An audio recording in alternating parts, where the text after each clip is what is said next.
Well, if you're feeling the need to travel the world but you don't want to break the bank, a new exhibit lets you live vicariously through Cincinnatians who've done it.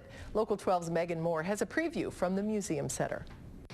The Treasures of Travel exhibit will feature 11 different vignettes from Cincinnatians and those who had ties to Cincinnati Museum Center who traveled the world. And one family in particular has a very fascinating story, one that stems back to the 1930s.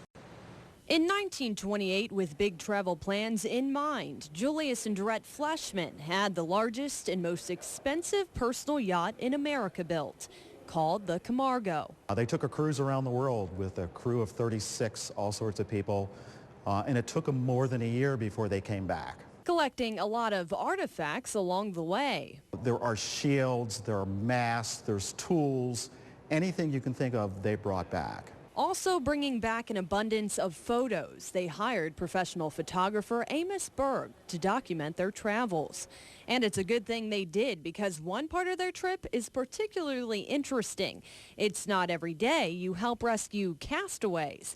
That's right, Bob says after leaving the Panama Canal, they traveled onward to Cocos Island. And when they got there, they saw that some shacks had been built, and they found a note tacked to a clothesline that there were 3 castaways who were shipwrecked, and at that time they were on the other side of the island.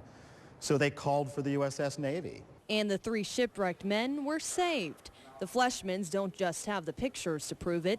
They brought back the castaways' handwritten note asking for help, which you can see for yourself at the exhibit. A lot of these things, it's the first time ever this stuff has been seen. And this is just one part of the exhibit. There's a whole lot more here to see. We have stuff from every continent on the planet. And again, the exhibit opens today and it will run through the end of June.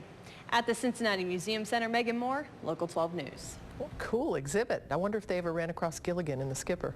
The exhibit is included in the cost of your admission to the History Museum, and you can find a link with more information on local12.com. Just click on the News tab at the top left of the home page.